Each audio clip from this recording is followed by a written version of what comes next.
Este sería el link de URL también, pero ustedes, como están accediendo a la página del curso, pueden ingresar rápidamente este material y va a estar disponible para que lo revisen cuando ustedes quieran. Entonces, ¿por qué es importante Google Earth Engine para nosotros? ¿No?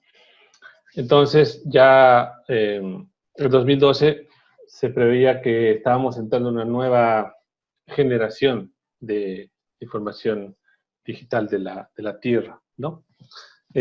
Con todo este desarrollo tecnológico, de tener más información disponible, tenemos más satélites, poder computacional también mayor, que nos permiten acceder a estos datos que antes era una limitante, ¿no? Y datos almacenados ya, ¿no? Históricamente, por ejemplo, Landsat ya tenemos más de 33 años almacenados de imágenes, es decir, de historia de lo que está sucediendo en nuestros territorios. Entonces tenemos que aprovechar toda esta información que está disponible, ¿no? Entonces necesitamos nosotros acceder a estos datos. ¿Cómo lo vamos a hacer? En este caso con Google Earth Engine, para poder manipular esta gran cantidad de información. Entonces, al entrar a estos dos espacios, uno que es la cantidad de información, ¿no?, de dataset, y el otro, con qué vamos a procesar con la plataforma de Google Earth Engine, porque podemos tener uno de estos, pero si nos falta uno de estos componentes, no podemos acceder a esta información, ¿no? Podemos tener gran cantidad de datos almacenados, pero no podemos analizarlos, ¿no?, porque es muy pesado, por ejemplo, manipular estos 32 años de datos, entonces realmente no podríamos cumplir con analizar estos datos. O podemos tener el espacio de procesamiento, pero no tenemos información. Entonces, tienen que complementarse ambos para hablar de lo que ahora se conoce como Big Data, ¿no? Este Big Data tiene estos dos componentes, la parte de acumulación de datos, dataset, y con qué voy a procesar esta información. Entonces, actualmente estamos en este momento, el cual afortunadamente podemos acceder a gran cantidad de información y tenemos las herramientas para procesar y acceder a estos datos. Entonces, nos da la posibilidad de tanto visualizar estos datos o a una escala global, como vamos a ver más adelante, y reducir lo que antes se invertía en cualquier proyecto de investigación o desarrollo, que era el preprocesamiento de los datos, ¿no? Entonces, imagínense una línea de tiempo donde casi el 80%, más del 80% de lo que yo tenía disponible en tiempo, lo invertía en preprocesar los datos, ¿no? En descargar las imágenes, calibrar las imágenes, clasificar, revisar evaluación de exactitud, volver al principio a reprocesar. Entonces, todos esos componentes los cubría en mi proyecto de investigación casi el 80% del tiempo, dedicando el restante 10 o 20% para analizar los datos. Entonces, esta herramienta me permite cambiar eso, ¿no?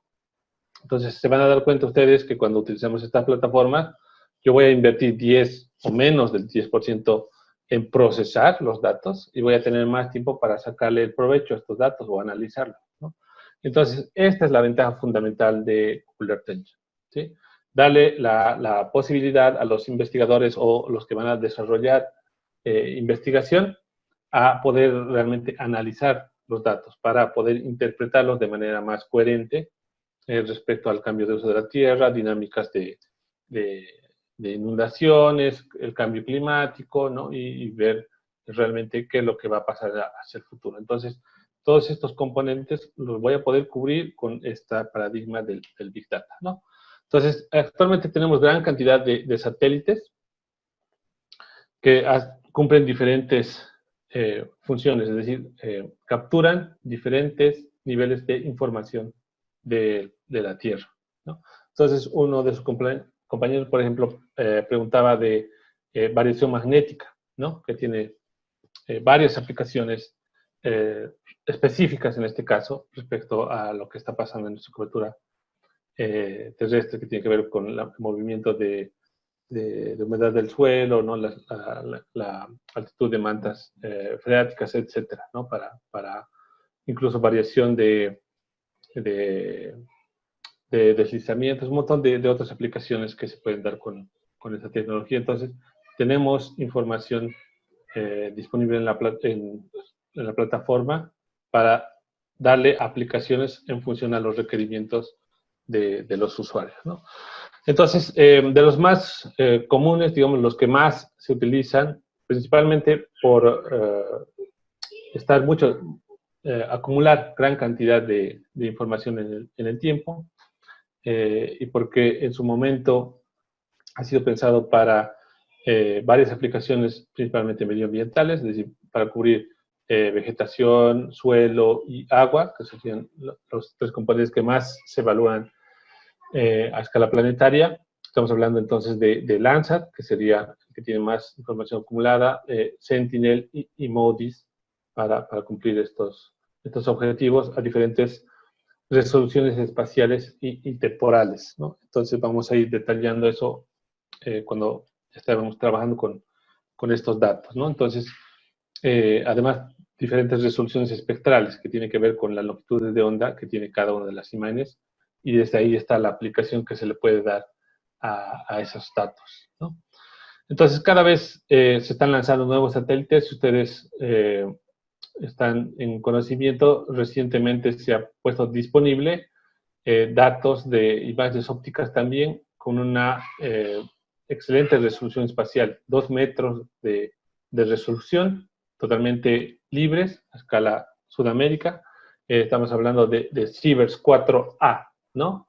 Esta constelación de satélites, que las Sivers 4 y las Sivers 4A, están disponibles y tienen esta resolución espacial, ¿no? Que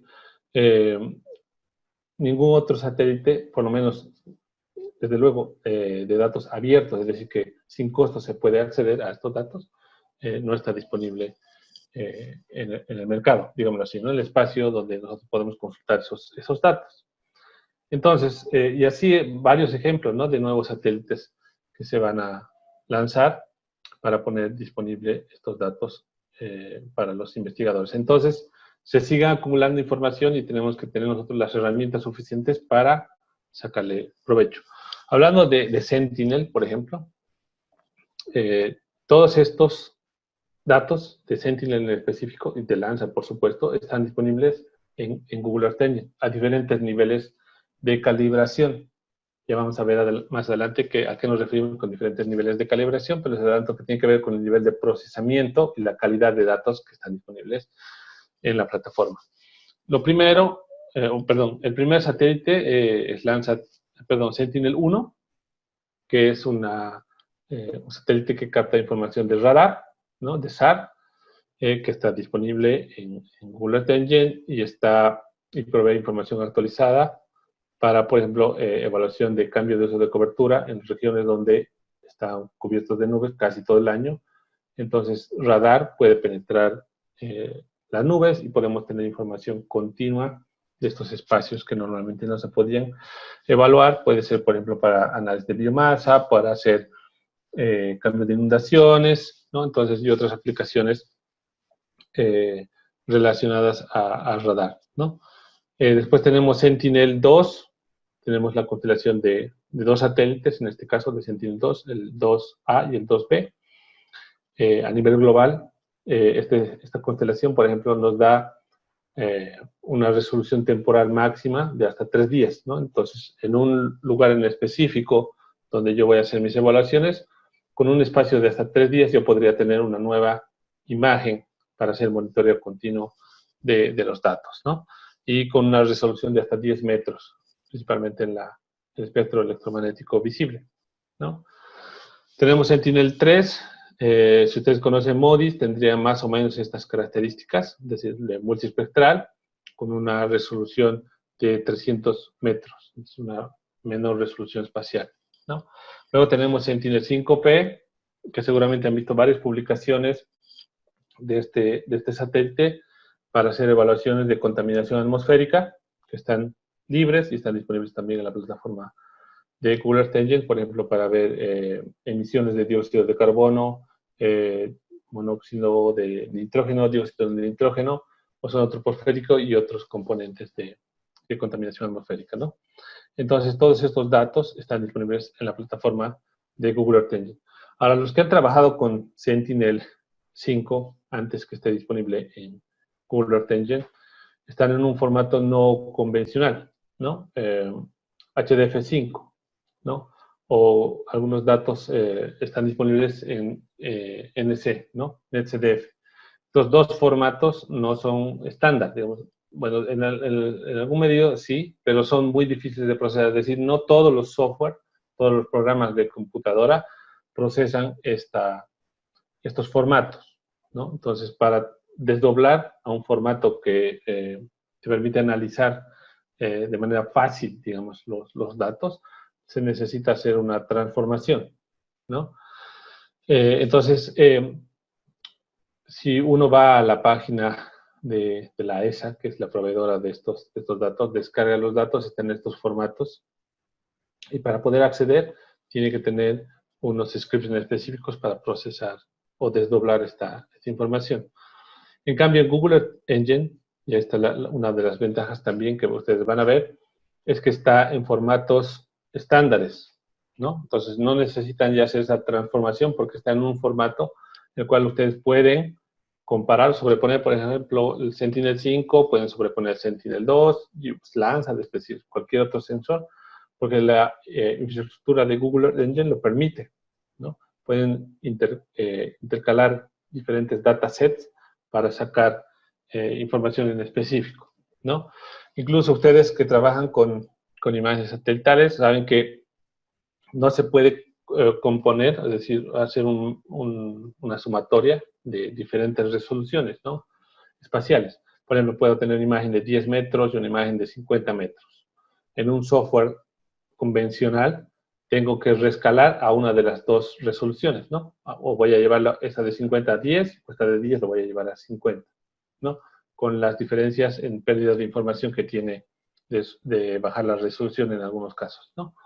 Entonces, en Google Earth Engine, para hacer ese procedimiento no hay ningún problema. Puedes tú sobreponer datos de 30, de 500, de 10, ¿no? Y puedes extraer información continua de estas diferentes resoluciones porque la infraestructura de Google Earth Engine lo permite. O sea, no hay limitantes para intercalar información de diferentes resoluciones, ¿sí? Porque ahí la estructura de la nube de Google lo permite hacer este rescalamiento de manera dinámica sin perder información. Vamos a ver eso en la parte práctica para que se den cuenta cómo hace este procedimiento, ¿no? Entonces, bueno, van a estar disponibles Landsat Sentinel 4, Sentinel 5 y 6 más adelante y desde luego van a estar disponibles en la plataforma de Google Earth Engine.